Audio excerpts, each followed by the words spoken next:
നമസ്കാരം. തൃശ്ശൂർ മാസ്റ്റേഴ്സ് കോളേജിൻ്റെ സക്സസ് ബെല്ലിലേക്ക് എല്ലാവർക്കും സ്വാഗതം. ഇപ്പോൾ KAS Kerala administrative service examination മലയാളികളെ സംബന്ധിച്ചിടത്തോളം നമ്മളുടെ ഏറ്റവും പുതിയ ഒരു ട്രെൻഡാണിത്. അതായത് public service commission, Kerala public service commission നടത്തുന്ന ഏറ്റവും പുതിയ രീതിയിലുള്ള ഒരു പരീക്ഷയാണ് കേരള അഡ്മിനിസ്ട്രേറ്റീവ് സർവീസ് എക്സാമിനേഷൻ. അപ്പോൾ അതിൻ്റെ പ്രിലിമിനറി കഴിഞ്ഞു, പ്രിലിമിനറിയുടെ റിസൾട്ട് വന്നു. ഇനിയുള്ളത് മെയിൻസ് എക്സാമിനേഷനാണ്. അപ്പോൾ മെയിൻസ് എക്സാമിനേഷനുമായി ബന്ധപ്പെട്ട് ഏത് അപ്രോച്ചിലൂടെയാണ് നമ്മൾ ഇതിലെ ചില വിഷയങ്ങൾ, ചില ടോപ്പിക്കുകൾ കൈകാര്യം ചെയ്യേണ്ടത് എന്നുള്ളതിനെക്കുറിച്ചാണ് ഇന്നത്തെ സക്സസ് ബെല്ലിൽ നിങ്ങളുമായിട്ട് സംവദിക്കുന്നത്. അപ്പോൾ നമുക്കറിയാം IAS examination, union public service commission അഥവാ UPSC സംഘടിപ്പിക്കുന്ന UPSC നടത്തുന്ന സിവിൽ സർവീസ് എക്സാമിനേഷനെ കുറിച്ച് നമുക്കെല്ലാവർക്കും അറിയാം. അതിൽ വ്യത്യസ്തമായിട്ടുള്ള ഓപ്ഷണൽ സബ്ജക്റ്റുകളുണ്ട്, ഏതെല്ലാമാണ് സിലബസുകൾ, എല്ലാം വളരെ കൃത്യമായിട്ട് അറിയാം. ഏത് രീതിയിലാണ് നമ്മൾ ഈ പരീക്ഷയെ അപ്രോച്ച് ചെയ്യേണ്ടത്, എങ്ങനെയാണ് ഉത്തരങ്ങൾ എഴുതേണ്ടത്, ഇതൊക്കെ നമുക്ക് ഇതിൻ്റെ സിലബസുമായി ബന്ധപ്പെട്ട് മനസ്സിലാക്കിയവർക്ക് ഇതൊക്കെ പരിചിതമാണ്. ഇപ്പോൾ KAS examination, Kerala administrative service examination, അതിൻ്റെ മെയിൻസ് പരീക്ഷ എഴുതുന്ന ഒരു വിദ്യാർത്ഥി അറിഞ്ഞിരിക്കേണ്ട ഏറ്റവും മർമ്മപ്രധാനമായ കുറച്ച് കാര്യങ്ങളുണ്ട്. അതിൽ ഏറ്റവും പ്രധാനപ്പെട്ട ഒരു കാര്യം എന്താണെന്ന് വെച്ചാൽ, ഇപ്പം നമ്മൾ പ്രിലിമിനറി പരീക്ഷ നമ്മുടേത് കഴിഞ്ഞു. പ്രിലിമിനറി പരീക്ഷയ്ക്ക് എന്താണ് റിക്വയർമെൻറ്റ് ഉണ്ടായിരുന്നത്? അതായത് what was the requirement of KAS preliminary examination? Factual നോളജാണ്. നമുക്കറിയാം ഫാക്ച്വൽ നോളജാണ്. നമുക്ക് ഒബ്ജക്റ്റീവ് മൾട്ടിപ്പിൾ ചോയ്സ് എക്സാമിനേഷൻ ഈ പരീക്ഷ നടക്കുകയും ആ പരീക്ഷയുടെ റിസൾട്ട് വരികയും ചെയ്തു. അപ്പോൾ ആ പരീക്ഷയിൽ എന്താണ് PSC public service commission check ചെയ്തത്? നമ്മുടെ ഫാക്ച്വൽ നോളജാണ്. അപ്പോൾ നമ്മുടെ ഫാക്ച്വൽ നോളജ് ചെക്ക് ചെയ്ത് കഴിഞ്ഞു.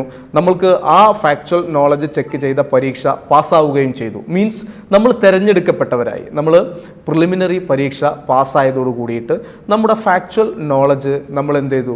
അടിവരയിട്ട് സ്ഥാപിച്ചു, നമുക്കത് കിട്ടി എന്നുള്ളത്.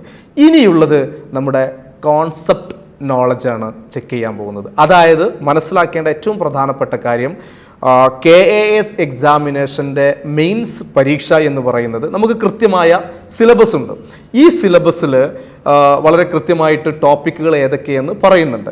അപ്പോൾ ഇതിൻ്റെ കോൺസെപ്റ്റുകൾ എന്താണ്, അതായത് ഈ ടോപ്പിക്കുകളുടെ കോൺസെപ്റ്റുകൾ എന്താണ് എന്ന് മനസ്സിലാക്കിയിട്ട് എഴുത്തിലൂടെ അത് പ്രസൻറ്റ് ചെയ്യുക എന്നുള്ളതാണ് നമ്മുടെ ഉത്തരവാദിത്തം. അതായത് KASൻ്റെ മെയിൻസ് പരീക്ഷ എഴുതുന്ന ഒരു വിദ്യാർത്ഥിയുടെ മുന്നിലുള്ള റെസ്പോൺസിബിലിറ്റി എന്ന് പറയുന്നത്, ഏത് ടോപ്പിക്കിൽ നിന്നാണോ ചോദ്യം വരുന്നത് ആ ചോദ്യവുമായി ബന്ധപ്പെട്ട് വളരെ കൃത്യമായ രീതിയിലുള്ള ഒരു ഉത്തരം, സ്ട്രക്ചേർഡ് ആൻസർ, ഒരു സ്ട്രക്ചറുള്ള ആൻസർ, അതുമായി ബന്ധപ്പെട്ട് എന്തിനെക്കുറിച്ചാണോ ചോദ്യം ചോദിക്കുന്നത് ആ കോൺസെപ്റ്റ് മനസ്സിലാക്കിയിട്ട്, അതായത് നമുക്കതിനെ ഒരു കീവേഡായിട്ട് കോൺസെപ്റ്റ് ക്ലാരിറ്റി എന്ന് പറയാം. അതായത് KAS പരീക്ഷയുടെ മെയിൻസ് എക്സാമിനേഷന് ചെക്ക് ചെയ്യുന്നത് എന്താണെന്ന് ചോദിച്ചാൽ കോൺസെപ്റ്റ് ക്ലാരിറ്റിയാണ്. ഒരു വിഷയത്തെക്കുറിച്ച് ചോദ്യം ചോദിക്കുന്നുണ്ടെങ്കിൽ, നമ്മളോട് ചോദ്യം ചോദിക്കുന്നുണ്ടെങ്കിൽ ആ ചോദ്യവുമായി ബന്ധപ്പെട്ട് ആ സബ്ജക്റ്റിനെ സംബന്ധിച്ച് നമ്മുടെ കോൺസെപ്റ്റ് ക്ലാരിറ്റിയാണ് നമ്മൾ ആൻസർ പേപ്പറിലൂടെ പ്രസൻറ്റ് ചെയ്യേണ്ടത്, ഉത്തരമായിട്ട് എഴുതേണ്ടത് എന്നുള്ളതാണ്. അപ്പോൾ എല്ലാവരും മനസ്സിലാക്കേണ്ട പ്രധാനപ്പെട്ട ഒരു കാര്യം, നമ്മൾ ഒരുപാട് കാര്യങ്ങൾ വായിച്ച് കാണാതെ പഠിച്ച് ഒരു ചോദ്യം കണ്ടാൽ നമ്മൾക്ക് എന്തൊക്കെയാണോ നമ്മൾ വായിച്ചത് അതെല്ലാം കൂടെ അങ്ങ് എഴുതി വെക്കുന്ന രീതി ഒരു കാരണവശാലും നമ്മൾ പിൻപറ്റരുത്. നമ്മൾ ചെയ്യേണ്ടത് ആ ചോദ്യം എന്താണ് എന്നുള്ളത് നമ്മൾ മനസ്സിലാക്കിയിട്ട് ആ ചോദ്യത്തിൽ ഒരു കീവേഡ് ഉണ്ടാവും.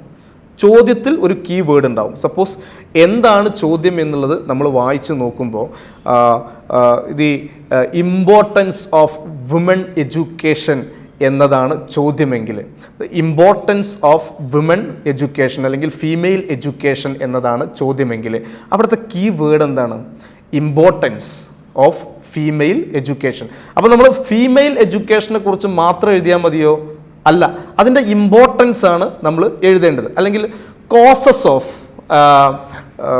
എന്താ പറയുക, എഡ്യൂക്കേഷണൽ ബാക്ക്വേർഡ്നെസ്, അതല്ലെങ്കിൽ കോസസ് ഓഫ് കമ്മ്യൂണലിസം, അല്ലെങ്കിൽ കോസസ് ഓഫ് എക്സ്ട്രീമിസം, ഇങ്ങനത്തെയൊക്കെ ചോദ്യങ്ങളാണ് വരുന്നതെങ്കിൽ അവിടുത്തെ കീ വേർഡ് എന്ന് പറയുന്നത് കോസസ് ആണ്, കാരണങ്ങൾ. ഇപ്പോൾ suppose causes of communal issues in India എന്നാണ് ചോദ്യമെങ്കിൽ സാധാരണഗതിയിൽ ഒരു കുട്ടി എന്താ ചെയ്യല്, ഒരു വിദ്യാർത്ഥി എന്താ ചെയ്യല് വെച്ചാൽ കമ്മ്യൂണലിസത്തെക്കുറിച്ച് അങ്ങ് എഴുതും. എന്തൊക്കെയാണോ അറിയുന്നത്, വർഗീയതയുമായി ബന്ധപ്പെട്ട് എന്തെല്ലാം കാര്യങ്ങളാണോ അവർക്കറിയാം അതെല്ലാം കൂടെ അങ്ങ് എഴുതും. ഇതല്ല ശരിയായ അപ്രോച്ച്. ഇവിടുത്തെ കീ വേർഡ് കോസസ് ആണ്, കാരണങ്ങൾ. അപ്പം നമ്മൾ സ്റ്റിക്ക് ഓൺ ചെയ്യേണ്ടത് ഇത്ര മനസ്സിലാക്കുക, answers must be confined two questions. Answers must be confined two questions. അപ്പോൾ ചോദ്യങ്ങൾക്കായിരിക്കണം നമ്മൾ ഉത്തരം എഴുതേണ്ടത്. അപ്പോൾ causes of communal issues in India എന്ന ചോദ്യത്തിന് നമ്മുടെ ആൻസറിൽ നമ്മൾ സ്റ്റിക്ക് ഓൺ ചെയ്യേണ്ടത് കോസസ് ആണ്, കാരണങ്ങൾ. അതാണ് അവിടുത്തെ കീവേഡ്. അതുകൊണ്ട് നമുക്ക് നമ്മളുടെ മുമ്പിലേക്ക് ഒരു ചോദ്യം കിട്ടിയാൽ ആ ചോദ്യത്തിൻ്റെ കീവേഡ് നമ്മൾ മനസ്സിലാക്കുകയും ആ കീവേഡിനെ അടിസ്ഥാനമാക്കിക്കൊണ്ട് നമ്മൾ ഉത്തരം എഴുതുകയും ചെയ്യുക എന്നുള്ളതാണ് നമ്മൾ പ്രധാനമായിട്ടും ഇതുമായി ബന്ധപ്പെട്ട് മനസ്സിലാക്കേണ്ടത്. ഇപ്പോൾ നിങ്ങൾക്ക് ഇപ്പോൾ ഈ പ്രിലിമിനറി പാസ്സായി KS പരീക്ഷയുടെ പ്രിലിമിനറി പാസ്സായ ആളുകളെല്ലാവരും ഇതിൻ്റെ സിലബസ് കണ്ടിട്ടുണ്ടാവും. ഇതിൻ്റെ സിലബസ് ഇതാണ്. ഇതിൻ്റെ സിലബസ്, ഈ സിലബസിൽ നമുക്ക് 3 പേപ്പറുകളാണുള്ളത്. അപ്പോൾ കേരള അഡ്മിനിസ്ട്രേറ്റീവ് സർവീസിൻ്റെ സിലബസ് എന്ന് പറഞ്ഞാൽ നമുക്ക് 3 പേപ്പറുകളാണുള്ളത് അല്ലെ. General studies paper 1 2 hours 100 mark, 100 മാർക്കിൻ്റെ 2 മണിക്കൂറുള്ള ഒരു പരീക്ഷയാണ് ജനറൽ സ്റ്റഡീസിലെ പേപ്പർ 1. ജനറൽ സ്റ്റഡീസ് പേപ്പർ 2 അതും ഇതുപോലെ തന്നെ 2 മണിക്കൂറുള്ള 100 മാർക്ക് ചോദ്യം പേപ്പറാണ് ഉണ്ടാവുക. General studies paper 3 2 hours 100. അപ്പോൾ അതായത് 3 ജനറൽ സ്റ്റഡീസ് പേപ്പറുകൾ. അപ്പോൾ അതായത് 3 ജനറൽ സ്റ്റഡീസ് പേപ്പറുകളാണ്. General studies paper 1, general studies paper 2, general studies paper 3 എല്ലാം 100 മാർക്കിൻ്റെ 2 മണിക്കൂറുള്ള പരീക്ഷകളാണ്. ഇനി എന്താണ് general studies paper 1, paper 2, paper 3 എന്നുള്ളത് വളരെ ഡീറ്റെയിൽഡ് ആയിട്ട് നമുക്ക് സിലബസിലുണ്ട്. നമ്മൾ അതിലേക്ക് ഡീറ്റെയിൽഡ് ആയിട്ട് പോകുന്നില്ല. പക്ഷെ ഞാൻ എടുക്കുന്ന ടോപ്പിക്കുമായി ബന്ധപ്പെട്ട് ഞാൻ കുറച്ച് കാര്യങ്ങൾ എക്സ്പ്ലെയിൻ ചെയ്യാം. ഞാൻ നിങ്ങളോടൊപ്പം ഇന്ന് എക്സ്പ്ലെയിൻ ചെയ്യുന്നത് ജനറൽ സ്റ്റഡീസ് പേപ്പർ 1 അതിൻ്റെ ചില ഭാഗങ്ങളെക്കുറിച്ചാണ്. അപ്പോൾ ജനറൽ സ്റ്റഡീസ് പേപ്പർ 1 എന്താണ് അതിൻ്റെ ഡീറ്റെയിൽഡ് സിലബസ് എന്നുള്ളതൊന്ന് ജസ്റ്റ് ഒന്ന് നോക്കൂ. അപ്പോൾ ജനറൽ സ്റ്റഡീസ് പേപ്പർ 1 എന്ന് പറഞ്ഞാൽ ABC ഇങ്ങനെ 3 ഭാഗങ്ങളാണ്. History, India and Kerala. B സെക്ഷനിൽ history of world from mid 18th century, പിന്നെ കൾച്ചറൽ ഹെറിറ്റേജ് ഓഫ് കേരള. ഇങ്ങനെ ABC 3 പാർട്ടുകളാണ്. അതിൽ A എന്ന പോർഷൻ, അതായത് history of India and Kerala, ഇത് കുറച്ച് ഡീറ്റെയിൽഡ് ആയിട്ട് തന്നെ ഇതിൽ പറയുന്നുണ്ട്. അതിൽ ഫസ്റ്റ് ഏരിയ എന്ന് പറയുന്നത് ആൻഷ്യൻ്റ് ആൻഡ് മെഡീവൽ പീരീഡ് ആണ്. രണ്ടാമത്തേത് മോഡേൺ പീരീഡ്. മൂന്നാമത്തേത് Kerala history from 18th century. അപ്പോൾ പേപ്പർ 1 തന്നെ നമുക്ക് ഒരു കുറച്ച് വലിയ സാധനമായിട്ട് നമുക്കത് ഫീൽ ചെയ്യും. പേടിക്കേണ്ടതില്ല. ഹിസ്റ്ററി എങ്ങനെയാണ് ഹിസ്റ്ററി അപ്രോച്ച് ചെയ്യേണ്ടത് എന്നുള്ളത് വളരെ കൃത്യമായിട്ട് ഈ ക്ലാസ്സിൽ നിങ്ങളുമായിട്ട് സംവദിക്കാൻ നമ്മൾ ഉദ്ദേശിക്കുന്നുണ്ട്. അപ്പോൾ അതുകൊണ്ട് അതിനെക്കുറിച്ച് നിങ്ങൾ ബോധർ ചെയ്യേണ്ട ആവശ്യമില്ല. വലിയ സിലബസാണ് എന്നുള്ളതൊന്നും പ്രശ്നമല്ല നമുക്ക്. പക്ഷേ നമ്മൾ വളരെ കൃത്യമായ രീതിയിൽ നമുക്ക് അതിനെക്കുറിച്ചുള്ള ഒരു കോൺസെപ്റ്റ് ക്ലാരിറ്റി ഉണ്ടെങ്കിൽ നിങ്ങൾക്ക് ഹിസ്റ്ററിയുടെ ഈ പോർഷനിൽ നിന്ന് ഏത് ചോദ്യം ചോദിച്ചാലും ആ ചോദ്യങ്ങൾക്ക് നിങ്ങൾക്ക് ഉത്തരം എഴുതാൻ പറ്റും.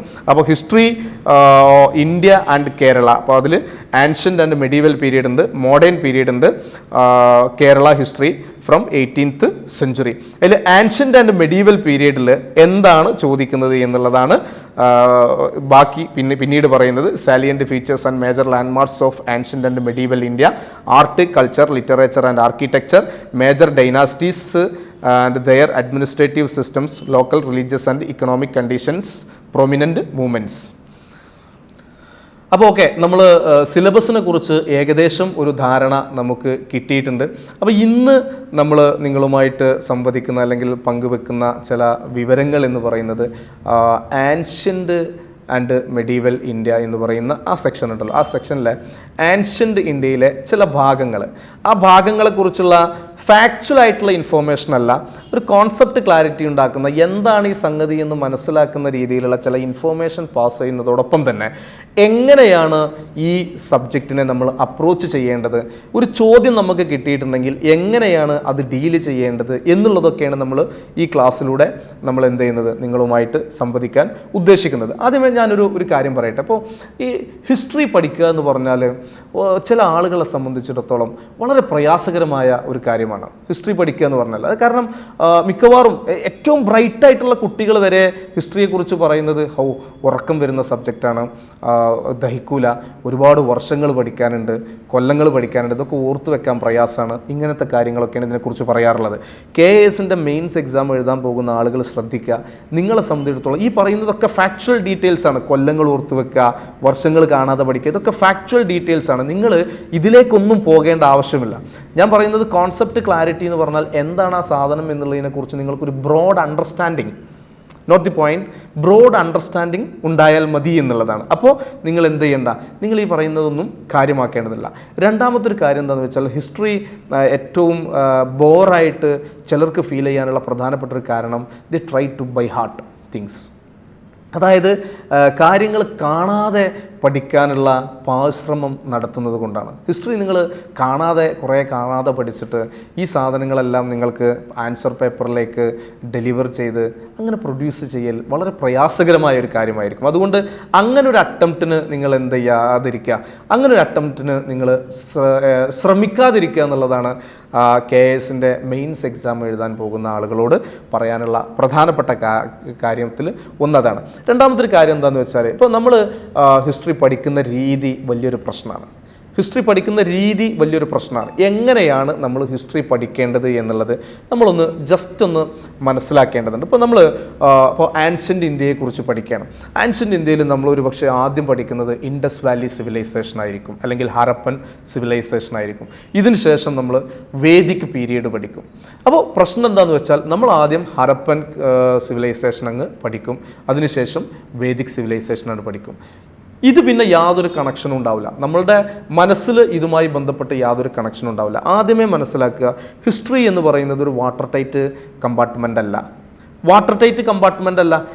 അതായത് ഇൻഡസ് വാലി സിവിലൈസേഷനിലുള്ള പല സാധനങ്ങളും എവിടെയുണ്ട്? വേദിക് സിവിലൈസേഷനിലുണ്ട്. നോട്ട് ദി പോയിന്റ്, പ്രത്യേകം മനസ്സിലാക്കുക, ഇൻഡസ് വാലി സിവിലൈസേഷനിൽ നിങ്ങൾ പഠിച്ച പല സാധനങ്ങളും വേദിക് സിവിലൈസേഷനിലുണ്ട്.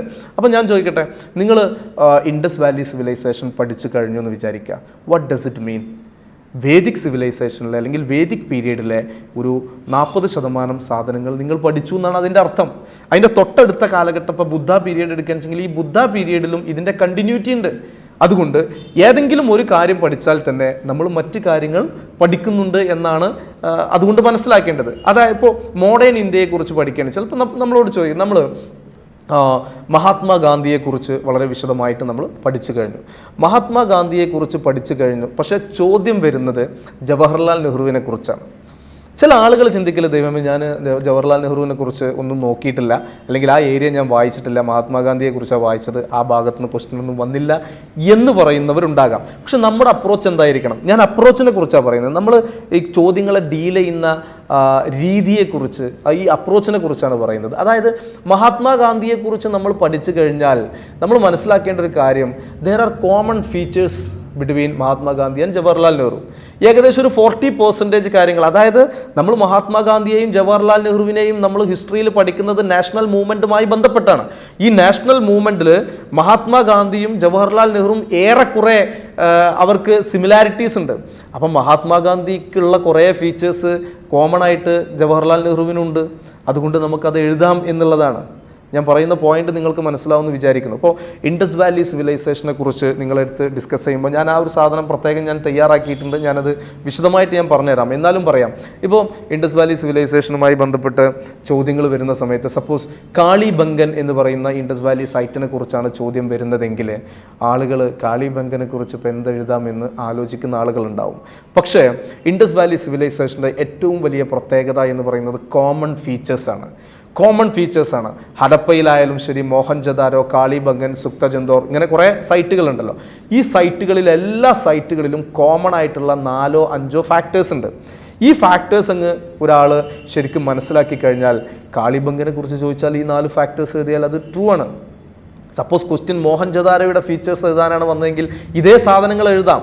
അപ്പോൾ ഹിസ്റ്ററിയെ നമ്മൾ അപ്രോച്ച് ചെയ്യേണ്ടത്, ഹിസ്റ്ററി നമ്മൾ പഠിക്കേണ്ടത് വാട്ടർ ടൈറ്റ് കമ്പാർട്ട്മെൻറ്റുകളായിട്ടല്ല, അത് കണ്ടിന്യൂസ് ആയിട്ടുള്ള ഒരു സാധനമാണ്. പക്ഷേ നമ്മളിവിടെ ancient India, medieval India, modern India എന്നൊക്കെ പറയുന്നത് അങ്ങനെ നമ്മൾ മതിൽ കെട്ടി ആ കാലഘട്ടത്തിലെ ഭരണാധികാരികളോ മറ്റോ മതിൽ കെട്ടി തിരിച്ചതൊന്നുമല്ല. നമ്മൾ പഠിക്കാനും പഠിപ്പിക്കാനുമുള്ള സൗകര്യത്തിന് വേണ്ടിയിട്ട് കാലഘട്ടങ്ങളെ ആസ്പദമാക്കിയിട്ട് നമ്മൾ ancient India, medieval India, modern India എന്ന് ആക്കിയതാണ്. അതല്ലാതെ ഇതൊന്നും water tight കമ്പാർട്ട്മെൻറ്റുകളല്ല.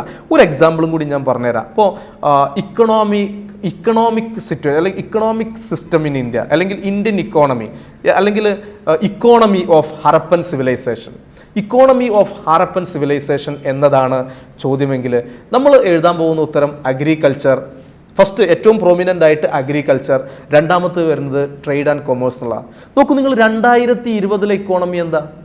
Agriculture, trade and commerce എന്നല്ലേ? അപ്പോൾ ഹരപ്പൻ സിവിലൈസേഷനിലുള്ള അതേ സാധനം തന്നെയല്ല എപ്പോഴും കണ്ടിന്യൂസ് ആയിട്ട് വന്നുകൊണ്ടിരിക്കുന്നത്. അപ്പോൾ there are continuity between all these topics. അതുകൊണ്ട് തന്നെ നിങ്ങൾ എല്ലാ കാര്യങ്ങളും കാണാതെ പഠിക്കാൻ ഒരിക്കലും അറ്റംപ്റ്റ് ചെയ്യരുത്. നിങ്ങൾ ശ്രദ്ധിക്കേണ്ടത് എന്താണെന്ന് വെച്ചാൽ, നിങ്ങൾ ഒരു കാര്യം പഠിക്കുമ്പോൾ നിങ്ങൾ മനസ്സിലാക്കുക, this is applicable to other place also. Indus valley സിവിലൈസേഷൻ്റെ സോഷ്യൽ സിസ്റ്റത്തെക്കുറിച്ച് നിങ്ങൾ പഠിക്കുകയാണെങ്കിൽ, അല്ലെങ്കിൽ ഇക്കണോമിക് സിസ്റ്റത്തെക്കുറിച്ച് നിങ്ങൾ പഠിക്കുകയാണെന്നുവെച്ചെങ്കിൽ, ദിസ് സിസ്റ്റം ഈസ് ആൾമോസ്റ്റ്, അല്ലെങ്കിൽ this answer is almost applicable to Vedic period, this answer is almost applicable to Buddha period, this answer is almost applicable to Mauryan period, Mughal period. അങ്ങനെയൊക്കെ എല്ലാത്തിലേക്കും ഈ സാധനം എന്താണ്? കണക്റ്റഡ് ആണ്. അപ്പോൾ അതുകൊണ്ട് ഇൻഡസ് വാലി സിവിലൈസേഷൻ പഠിക്കുന്ന സമയത്ത് നിങ്ങൾ അറിയാതെ തന്നെ നിങ്ങൾ എന്ത് പഠിക്കുന്നുണ്ട്?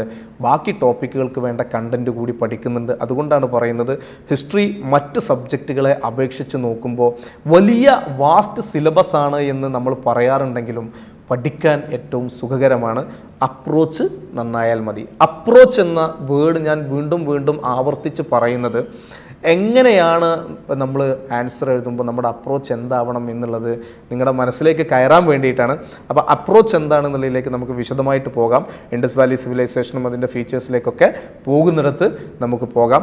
ആദ്യം പ്രധാനമായിട്ടും ഒരു കാര്യം പറയാനുള്ളത് എന്താണെന്ന് വെച്ചാൽ, നമുക്കൊരു ചോദ്യം, ആ ചോദ്യം എങ്ങനെയാണ് നമ്മൾ ഡീൽ ചെയ്യേണ്ടത് എന്നുള്ളത് ജസ്റ്റ് ഒന്ന് നമുക്ക് ചെക്ക് ചെയ്യാം. ഓക്കെ, ഇപ്പോൾ ഇതാ ഈ ബോർഡിലേക്ക് നോക്കൂ. നമ്മുടെ ഈ ചോദ്യം, examine the different aspects and uniqueness of Indus Valley civilization in relation to its religion and social practices along with the suitable exams. 250 words. അപ്പോൾ ഇപ്പോൾ നിങ്ങളിപ്പോൾ ഒരു പക്ഷേ ഹിസ്റ്ററിയുടെ ക്ലാസ് നിങ്ങൾ എക്സ്പെക്റ്റ് ചെയ്തത് എന്തായിരിക്കും എന്ന് വെച്ചാൽ, ഒരു അധ്യാപകൻ വരിക, എന്നിട്ട് ഇൻഡസ് വാലി സിവിലൈസേഷനെ കുറിച്ച് അയാൾ ഇങ്ങനെ പറഞ്ഞ് പഠിപ്പിക്കുക, അത് കഴിഞ്ഞ് വേദിക് പീരീഡിനെ കുറിച്ച് പഠിപ്പിക്കുക.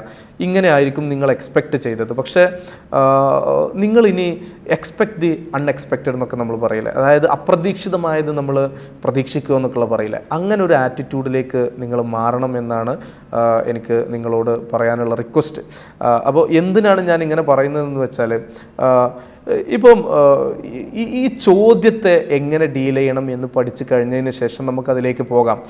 ഇപ്പോൾ നിങ്ങളൊരു ഹിസ്റ്ററിയുടെ ഇൻഡസ് വാലി സിവിലൈസേഷനെ കുറിച്ചുള്ള ഒരു പുസ്തകം നിങ്ങൾ വായിക്കുകയാണെങ്കിൽ തീർച്ചയായിട്ടും അതിൽ ഈ സാധനങ്ങളൊക്കെ ഉണ്ടാവും. നിങ്ങൾക്ക് വായിക്കാൻ അറിയും, നിങ്ങൾക്കത് മനസ്സിലാവും ചെയ്യും. പിന്നെ എന്തിനാണ് ആ സാധനം നമ്മൾ പഠിപ്പിക്കുന്നത്? അപ്പോൾ അതല്ല, അതിൻ്റെ അപ്പുറത്തേക്ക്, അതായത് നമ്മൾ പറയില്ലേ വരികൾക്കിടയിൽ വായിക്കുക, വരികൾക്കപ്പുറം വായിക്കുക. അപ്പോൾ നിങ്ങൾ വായിച്ചതിൻ്റെ അപ്പുറത്തേക്കുള്ള ചില സാധനങ്ങൾ, നിങ്ങളുടെ ഉള്ളിൽ തന്നെയുള്ള ചില സാധനങ്ങൾ നിങ്ങൾക്ക് തരാൻ വേണ്ടിയിട്ടാണ് ഈ ഒരു സാധനം പറഞ്ഞു തരുന്നത്. അപ്പോൾ തീർച്ചയായിട്ടും ഇൻഡസ് വാലി സിവിലൈസേഷൻ്റെ ഫീച്ചേഴ്സുകളൊക്കെ നമുക്ക് ഡിസ്കസ് ചെയ്യാം. ആദ്യം നമ്മൾ ഈ ചോദ്യം ജസ്റ്റ് ഒന്ന് നോക്കൂ. Examine the different aspects and uniqueness of Indus Valley civilization in relation to its religion and social practices along with the suitable examples. 250 വേർഡ്സിൻ്റെതാണ്. ഞാൻ നേരത്തെ പറഞ്ഞു കീ വേർഡ്സ് നമ്മൾ ഇതിൽ ഫൈൻഡ് ഔട്ട് ചെയ്യണം എന്നുള്ളത്. ഇതിലെ കീ വേർഡ്സ് എന്ന് പറയുന്നത് ഡിഫറെൻറ്റ് ആസ്പെക്ട്സ് ആൻഡ് യുണീക്ക്നെസ് ആണ്. Different aspects and uniqueness. പിന്നെന്താ വേറെന്താ കീ വേർഡ്സ് ഉള്ളതെന്ന് വെച്ചാൽ, to its religion and social practices. In relation to its religion and social practices. അപ്പോൾ റിലീജിയനും സോഷ്യൽ പ്രാക്ടീസസുമായി ബന്ധപ്പെട്ടുള്ള ഇതിൻ്റെ ഡിഫറെൻറ്റ് ആസ്പെക്ട്സും യുണീക്ക്നെസ്സും ആണ് ഇവിടെ ക്വസ്റ്റ്യൻ. ഇവിടെ നമ്മൾ എന്തെങ്കിലും ചെറുപറ അല്ലെങ്കിൽ ബ്ലാ വെച്ച് എഴുതി വെച്ചിട്ട് കാര്യമില്ല. ഞാൻ നേരത്തെ പറഞ്ഞു, വളരെയധികം ശ്രദ്ധിക്കുക. Answer must be confine to question. അപ്പോൾ ആ ചോദ്യത്തിനായിരിക്കണം നമ്മൾ ഉത്തരം എഴുതേണ്ടത്. അപ്പോൾ നമ്മൾ എന്ത് അപ്രോച്ചാണ് നമ്മൾ ഈ ചോദ്യത്തിൻ്റെ ഉത്തരം എഴുതാൻ ഇവിടെ എടുക്കേണ്ടത് എന്നുള്ളതാണ് പറയുന്നത്. 3 സാധനങ്ങളാണ് പ്രധാനമായിട്ടും ഇതിൽ വേണ്ടത്. ഒന്നാമത്തേത്, ഏറ്റവും ആദ്യം വേണ്ടത്, briefly introduce the Indus valley civilisation. Indus valley സിവിലൈസേഷനെ വളരെ ചുരുക്കിയിട്ടൊന്ന് വിവരിക്കുക. ഒരു 5-6 വരിയിൽ അതിനൊന്ന് വിവരിക്കുക. അപ്പോൾ നമ്മൾ എന്താണ് ഇൻഡസ് വാലി സിവിലൈസേഷൻ എന്നുള്ളത് നമ്മൾ വിവരിച്ചു. അതിനുശേഷം give details of religious scriptures discovered in the regions of Indus valley civilization and their significance. അതായത് വ്യത്യസ്ത സൈറ്റുകളിൽ നിന്നും കണ്ടെത്തിയ റിലീജിയസ് സ്ക്രിപ്ചേഴ്സ് എന്തൊക്കെയാണെന്ന് വിശദീകരിച്ചിട്ട് 10 സിഗ്നിഫിക്കൻസ് ഒന്ന് എഴുതുക. അപ്പോൾ നമ്മളെന്താ ചെയ്യേണ്ടതെന്ന് വെച്ചാൽ, നമ്മൾ ഇപ്പോൾ ഒരു 10 റിലീജിയസ് സ്ക്രിപ്ചേഴ്സ് കണ്ടെത്തിയിട്ടുണ്ടെങ്കിൽ നമ്മൾ 11 പഠിക്കാൻ ശ്രമിക്കണ്ട. ഞാൻ പറയുന്ന പോയിന്റ് നിങ്ങൾക്ക് മനസ്സിലാവുണ്ടെന്ന് വിചാരിക്കുന്നു. അതായത് ഒരു 10 റിലീജിയസ് ഒരു സ്ക്രിപ്റ്റേഴ്സ് ഇൻഡസ് വാലി സൈറ്റുകളിൽ നിന്ന് കണ്ടെത്തിയിട്ടുണ്ടെങ്കിൽ നമ്മളുടെ ഒരു നേച്ചർ വെച്ച് നമ്മൾ 11 അല്ലെങ്കിൽ 12 പഠിക്കാൻ ശ്രമിക്കും. 10 കണ്ടെത്തിയെടുത്ത് എങ്ങനെ 12 പഠിക്കാൻ ശ്രമിച്ചാൽ നടക്കൂലല്ലോ. അപ്പം ഞാൻ പറയുന്നത് എന്താണെന്ന് വെച്ചാൽ, ഒരു 10 അങ്ങനെ കണ്ടെത്തിയിട്ടുണ്ടെന്ന് വെച്ചെങ്കിൽ ഒരു 6, 7, 8 ഇത്രയൊക്കെ മതി. എല്ലാ കാര്യങ്ങളും കൂടി പെർഫെക്റ്റായിട്ട് പഠിക്കാൻ നമ്മളെ കൊണ്ട് കഴിയില്ല, നമുക്ക് സമയമില്ല. കാരണം ഇത് മാത്രം പഠിച്ചിരുന്നാൽ പോരല്ലോ, നമുക്ക് വേറെയും സാധനങ്ങളില്ലേ പഠിക്കാൻ. നമ്മളുടെ മുന്നിൽ ടൈം കുറവാണ്, നമ്മളുടെ മുന്നിൽ ചില പരിമിതികളുണ്ട്. അതുകൊണ്ട് ഒരു 10 സ്ക്രിപ്ചേഴ്സ് കണ്ടെത്തിക്കണമെങ്കിൽ നിങ്ങളൊരു 6 എഴുതാനുള്ള പ്രാപ്തി നേടിക്കഴിഞ്ഞാൽ ഓക്കെയാണ്. അപ്പോൾ അതുകൊണ്ട് എല്ലാം കൂടെ അങ്ങ് വലിച്ചെടുത്ത് വെട്ടി വിഴുങ്ങാൻ ശ്രമിക്കരുത്. അപ്പോൾ എന്ത് ചെയ്യുക, രണ്ടാമത്തിൽ ഒരു 5-6 സ്ക്രിപ്ചേഴ്സ് ഡിസ്കവർ ചെയ്ത, ഇപ്പോൾ നമ്മൾ പശുപതി ശിവ എന്നൊക്കെ പറയല്ലോ, പ്രോട്ടോ ശിവ, പശുപതി, ലോഡ് പശുപതിയുടെ ഒക്കെ ഫോട്ടോ, അതിൽ മദർ ഗോഡസ്, ഇങ്ങനത്തെ ഒക്കെ കുറേ സാധനങ്ങളുണ്ടല്ലോ. ഈ സാധനങ്ങളെക്കുറിച്ചൊക്കെ ഒന്ന് എഴുതിയിട്ട്, അപ്പോൾ അത് അതിൻ്റെ ഒരു കറക്റ്റ് സ്ട്രക്ചറിലേക്ക്. എന്നിട്ട് മൂന്നാമതായിട്ട് നമ്മൾ ശ്രദ്ധിക്കേണ്ടത്, conclude the relevance of the religious and social practices of Harappan civilization. അത് കൺക്ലൂഡ് ചെയ്യുക. ആ എഴുതിയ സാധനങ്ങൾ എന്ത് ചെയ്യുക, നമ്മൾ കൺക്ലൂഡ് ചെയ്യുക. അപ്പോൾ ഈ 3 സാധനങ്ങളാണ്. ഒന്ന് introduction, 2 body of the answer, അതിലാണ് നമ്മൾ ആ റിലീജിയസ് സ്ക്രിപ്ചേഴ്സിനെ കുറിച്ച് എഴുതുക. പിന്നെ അതിനെ നമ്മൾ എന്ത് ചെയ്യും, കൺക്ലൂഡ് ചെയ്യും. അപ്പോൾ ഇതിൻ്റെ ഉത്തരം നമ്മൾ എഴുതുമ്പോൾ നമ്മൾ എങ്ങനെയാണ് എഴുതേണ്ടത് എന്നുള്ള, അപ്പം നമ്മൾ ആദ്യം ഇൻട്രൊഡ്യൂസ് ചെയ്യുന്നുണ്ട്. ആ ബോഡിയിൽ നമ്മൾ എന്ത് ചെയ്യും, എന്തൊക്കെ സാധനങ്ങളാണ് നമ്മൾ കണ്ടെത്തിയത് എന്നുള്ളതാണ്. അപ്പോൾ ആ കണ്ടെത്തിയ സാധനങ്ങളുടെ ഒരു ഏകദേശം ഒരു സാധനം ആണ് ഇപ്പോൾ ഈ ബോർഡിൽ. ഇൻട്രൊഡക്ഷൻ എന്താണെന്നുള്ളത് കൃത്യമായിട്ട് ഞാൻ പറയാം, എന്താണ് ഇൻട്രൊഡക്ഷൻ എഴുതേണ്ടത്. അപ്പോൾ ഏത് ചോദ്യം വന്നാലും, ഇൻഡസ് വാലി സിവിലൈസേഷനെ കുറിച്ച് ഏത് ചോദ്യം വന്നാലും ആ ഇൻട്രൊഡക്ഷൻ മതി. അപ്പോൾ ഒറ്റ ഇൻട്രൊഡക്ഷൻ പഠിച്ചാൽ മതി. എന്നിട്ട് ഇൻഡസ് വാലി സിവിലൈസേഷനെ കുറിച്ച് ഇൻട്രൊഡക്ഷൻ എഴുതാണ്ട് വെച്ചെങ്കിൽ അത് മാത്രം എഴുതിയാൽ മതി. ഇപ്പോൾ ചോദ്യം ഇങ്ങനെയാണ്, the period and extend of Indus valley civilization. എത്ര മാർക്കിനുള്ളതാണ്? എല്ലാ സാധനത്തിനും വലിയ, ഇപ്പോൾ 2 മാർക്കിൻ്റെ ചോദ്യത്തിന് നമ്മൾ വലിയ ആൻസർ എഴുതുമല്ലോ. അവിടെ നമ്മുടെ കോമൺ സെൻസ് എല്ലായിടത്തും നമ്മൾ ഉപയോഗിക്കണം. ഈ എത്ര മാർക്കിനാണ് ചോദിക്കുന്നത് അതിനനുസരിച്ചുള്ള ആൻസർ നമ്മൾ പ്രൊഡ്യൂസ് ചെയ്യുക. അപ്പോൾ വലിയ മാർക്കിനുള്ളതാണെന്ന് വെച്ചെങ്കിൽ നമ്മൾ നമ്മുടെ ആൻസറിന് ഒരു സ്ട്രക്ചർ വേണം, ഒരു ഇൻട്രൊഡക്ഷൻ, ബോഡി, കൺക്ലൂഷൻ. അപ്പോൾ ഒറ്റ ഇൻട്രൊഡക്ഷൻ പഠിച്ചാൽ നമുക്ക് എല്ലായിടത്തും ഈ സാധനം പറ്റും എന്നുള്ളതാണ്. ഓക്കെ, അപ്പോൾ അത് ശ്രദ്ധിക്കുക. ആ ബോഡിയിൽ നമ്മൾ എന്ത് ചെയ്യുക, ഈ പറയുന്ന സാധനങ്ങളൊക്കെ Pashupati, proto Shiva, mother goddess, phallus worship, amulets, absence of any temple, ഈ സാധനങ്ങളൊക്കെ നമ്മളൊന്ന് നോട്ട് ചെയ്ത് വെക്കുക. ഇത്രയും കാര്യങ്ങൾ, അതായത് ഇപ്പോൾ ഇതിൽ ബോൾഡാക്കി വെച്ചിട്ടുള്ള ഈ സാധനങ്ങൾ മാത്രമാണ് നമ്മൾ ശരിക്ക് ഓർത്ത് വെക്കേണ്ടത്. ബാക്കിയൊക്കെ നമ്മുടെ ലാംഗ്വേജ് ആണ്, നമ്മുടെ പ്രസൻറ്റേഷൻ സ്കില്ലാണ്. ഈ പ്രസൻറ്റേഷൻ സ്കില്ല്, അതല്ലെങ്കിൽ റൈറ്റിംഗ് സ്കില്ല് നിങ്ങളൊരു 2-3 പ്രാവശ്യമെങ്കിലും നിങ്ങൾ ആൻസർ ഒന്ന് എഴുതി പരിശീലിക്കേണ്ടതുണ്ട് കേട്ടോ. അപ്പോൾ അങ്ങനെ എഴുതി പരിശീലിച്ചാൽ മാത്രമേ നിങ്ങൾക്ക് എന്ത് ചെയ്യാൻ പറ്റുള്ളൂ, നിങ്ങൾക്ക് നല്ല നല്ല അടിപൊളി ആൻസർ പ്രൊഡ്യൂസ് ചെയ്യാൻ പറ്റുള്ളൂ. നമ്മുടെ ആൾക്കാർ പലപ്പോഴും ശ്രമിക്കൽ എന്താണെന്ന് വെച്ചാൽ ഈച്ച് ആൻഡ് എവറിത്തിങ് അതിങ്ങനെ കാണാൻ പഠിക്കും. It is difficult to name Harappan religion as script has not yet been deciphered എന്നൊക്കെ പറഞ്ഞുകൊണ്ട് ഇങ്ങനെ നമ്മൾ കാണാൻ പഠിക്കും. എന്നിട്ട് it is difficult to name Harappan civilisation എന്നുള്ളത് വരെ നമ്മൾ കാണാതെ പഠിക്കും. എന്നിട്ട് അത് ഇറ്റ് ഈസ് വെരി ഡിഫിക്കൽട്ട് ഇങ്ങനെയൊക്കെ ആലോചിക്കേണ്ട രീതിയാണ്. ഒരിക്കലും ആ രീതി നിങ്ങൾ ഫോളോ ചെയ്യരുത്. ഏറ്റവും പ്രധാനപ്പെട്ട സാധനങ്ങൾ നിങ്ങൾ അതിൻ്റെ കോൺസെപ്റ്റ് മനസ്സിലാക്കിയിട്ട് അത് ഐഡൻറ്റിഫൈ ചെയ്യുക, അത് ഓർത്ത് വെച്ചിട്ട് ആ സാധനങ്ങളെ അധികരിച്ച് നിങ്ങളുടേതായിട്ടുള്ള ലാംഗ്വേജ് എന്ന് പറയുമ്പോൾ 2-3 പ്രാവശ്യം നിങ്ങൾ എഴുതി പരിശീലിച്ചിട്ടുണ്ടെങ്കിൽ ഡോണ്ട് വറി അബൌട്ട് ഇറ്റ്. നല്ല ആൻസർ ആയിരിക്കും, വ്യത്യസ്തമായ ആൻസർ ആയിരിക്കും എന്നുള്ളതാണ്. അപ്പോൾ ഇങ്ങനെയാണ് ഇത് എഴുതേണ്ടത്. കൺക്ലൂഷനിൽ നമ്മൾ എന്ത് എഴുതും? Thus Indus Valley civilization indicates a prominently secular civilization and the religious element, though present, did not dominate the socio-economic conditions prevalent then എന്നൊക്കെ പറഞ്ഞിട്ട് നമ്മൾ ഈ സാധനം എഴുതുക. കൺക്ലൂഷൻ. ഈ കൺക്ലൂഷനും ഈ ഇൻട്രൊഡക്ഷൻ്റെ ഒക്കെ ഒരു പ്രത്യേകത എന്താണെന്ന് വെച്ചാൽ നമ്മളതങ്ങ് ഒരു പ്രാവശ്യം നോക്കി അല്ലെങ്കിൽ 2-3 പ്രാവശ്യം എഴുതി അങ്ങ് ഇത് കഴിഞ്ഞാൽ പിന്നെ എവിടെയും ഈ സാധനം വരും എന്നുള്ളതാണ് ഒന്നാമത്തെ കാര്യം. രണ്ടാമത്തെ കാര്യം, ഈ സാധനം ചിലപ്പോൾ ആവശ്യമില്ലാത്തടത്തും കയറി വരും. ആവശ്യമില്ലാത്തടത്ത് കയറി വന്നാലും നമുക്കത് എഴുതാം, കാരണം അത് തെറ്റെന്ന് പറയാൻ പറ്റില്ല. നിങ്ങളിപ്പോൾ ഏതെങ്കിലും ഒരു ഉത്തരത്തിൻ്റെ ഇടയിൽ ഇത് ഇറലവൻ്റ് അല്ലാത്തൊരു സ്ഥലത്ത് ചെന്നിട്ട് the Indus civilization predominantly a secular civilization എഴുതി കഴിഞ്ഞാൽ അത് തെറ്റാണെന്ന് ആർക്കെങ്കിലും പറയാൻ പറ്റുമോ? അത് തെറ്റാണെന്ന് പറയാൻ പറ്റും. അത് ശരിയാണെന്ന് തന്നെ വിലയിരുത്താൻ പറ്റുള്ളൂ. അതുകൊണ്ട് അവിടെ മാർക്ക് കിട്ടാനാ സാധ്യതയുള്ളൂ, അല്ലാതെ പോകാനുള്ള സാധ്യതയില്ല. അതുകൊണ്ടാണ് ഞാൻ പറഞ്ഞത് ഹിസ്റ്ററി പഠിക്കുമ്പോൾ നമ്മുടെ അപ്രോച്ച് നന്നായാൽ മതി എന്നുള്ളതാണ്. അപ്പോൾ ഈ സാധനം ഞാൻ എന്തിനാണ് പറഞ്ഞതെന്ന് വെച്ചാൽ നിങ്ങൾക്ക് ഒരു ചോദ്യം കിട്ടുമ്പോൾ എങ്ങനെയാണ് നമ്മൾ അതിനെ അപ്രോച്ച് ചെയ്യേണ്ടത് എന്നുള്ളതാണ് ഞാൻ പറഞ്ഞു വന്നത്. പ്രത്യേകം ശ്രദ്ധിക്കുക, കീ വേർഡ്സ് നമ്മൾ ശ്രദ്ധിക്കുക, answer must be confined to question, ഈ കാര്യങ്ങൾ നമ്മൾ ശ്രദ്ധിക്കുക. അതോടൊപ്പം തന്നെ നമ്മൾ എന്ത് ചെയ്യുക, നമ്മൾ ഒരു സ്ട്രക്ചറിൽ നമ്മൾ ഉത്തരം എഴുതുക. ഇൻട്രൊഡക്ഷൻ, ബോഡി, ആ ബോഡിയിൽ എന്താണ് നമ്മളുടെ കീ വേർഡ്സ് എന്തായിരുന്നു, അതിന് നമ്മൾ ഉത്തരങ്ങൾ എഴുതുന്നു. പിന്നെ കൺക്ലൂഡ് ചെയ്യണം. ഇങ്ങനെയാണ് നമ്മളിത് ചെയ്യേണ്ടത്. ഇനി നമുക്ക് ഇൻഡസ് വാലി സിവിലൈസേഷനിലേക്ക് പോവാം. ഇൻഡസ് വാലി സിവിലൈസേഷനിൽ എന്തൊക്കെയാണ് അറിഞ്ഞിരിക്കേണ്ടത് എന്നുള്ളത്, പ്രധാനമായിട്ടും അറിഞ്ഞിരിക്കേണ്ട ചില കാര്യങ്ങളെക്കുറിച്ച് ബ്രീഫായിട്ട് നമ്മൾക്കൊന്ന് എക്സ്പ്ലെയിൻ ചെയ്യാം. അപ്പോൾ ആ സാധനങ്ങൾ പ്രത്യേകം ശ്രദ്ധിക്കുക. നിങ്ങൾ ആ സാധനങ്ങൾ ആ ലെവലിൽ പഠിച്ചു കഴിഞ്ഞാൽ ഇൻഡസ് വാലി സിവിലൈസേഷനുമായി ബന്ധപ്പെട്ട് ഏത് ചോദ്യം ചോദിച്ചാലും നിങ്ങൾക്ക് ഉത്തരം പ്രൊഡ്യൂസ് ചെയ്യാൻ പറ്റും. ഒന്നാമത്തെ കാര്യം. രണ്ടാമത്തെ കാര്യം, വേദിക് പീരീഡുമായിട്ടോ അതല്ലെങ്കിൽ ബുദ്ധ പീരീഡുമായിട്ടോ ബന്ധപ്പെട്ട് അല്ലെങ്കിൽ മൗര്യൻ പീരീഡുമായിട്ട് ബന്ധപ്പെട്ടൊക്കെ എന്തെങ്കിലും ചോദ്യം വന്നാലും ശരി, ഈ സാധനങ്ങളെ വെച്ചിട്ട് നിങ്ങൾക്ക് അവിടെ കമ്പാരിസൺ നടത്തി അങ്ങനെയും നിങ്ങൾക്ക് ഉത്തരം എഴുതാൻ പറ്റും. അപ്പം ഞാൻ പ്രത്യേകം പറയുന്നത്, ഇപ്പോൾ ഹിസ്റ്ററി പഠിച്ചും ശീലമുള്ളത് കൊണ്ട് പറയുകയാണ്, നമ്മളുടെ മനസ്സിനെ ഒന്ന് വിശാലമാക്കി വെക്കുക.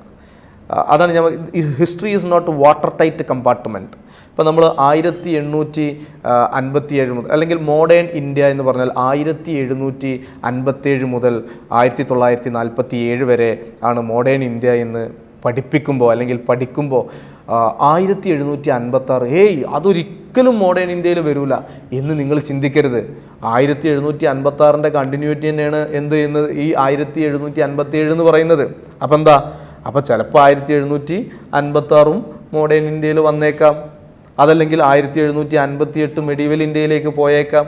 ഇതൊന്നും ഒരു വാട്ടർ ടൈറ്റ് കമ്പാർട്ട്മെൻ്റ് അല്ല, എല്ലാം അങ്ങോട്ടും ഇങ്ങോട്ടും കയറി ഇറങ്ങാൻ പറ്റുന്നതാണ്. അപ്പോൾ നമ്മൾ മനസ്സിനെ ഒന്ന് വിശാലമാക്കുക. മനസ്സിനെ ഒന്ന് വിശാലമാക്കി കഴിഞ്ഞാൽ ഹിസ്റ്ററി നമുക്ക് നന്നായിട്ട് പഠിക്കാൻ പറ്റും, നന്നായിട്ട് എഴുതാൻ പറ്റും, നല്ല ആൻസർ പ്രൊഡ്യൂസ് ചെയ്യാൻ പറ്റും. നമുക്ക് ആൻഷ്യൻ്റ് ഇന്ത്യൻ ഹിസ്റ്ററിയിലെ ഏറ്റവും പ്രധാനപ്പെട്ട ഒരു ഭാഗമാണ് ഇൻഡസ് വാലി സിവിലൈസേഷൻ. അപ്പോൾ ഇൻഡസ് വാലി സിവിലൈസേഷൻ്റെ കുറച്ച് പ്രത്യേകതകളും അതുമായി ബന്ധപ്പെട്ട് ചോദിക്കാൻ സാധ്യതയുള്ള ഭാഗങ്ങളുടെ ഉത്തരങ്ങൾ എന്താണ് പ്രധാനമായിട്ട് അറിഞ്ഞിരിക്കേണ്ടതെന്നുള്ളതിനെക്കുറിച്ച് നമുക്കൊന്ന് ചർച്ച ചെയ്യാം. ഓക്കെ.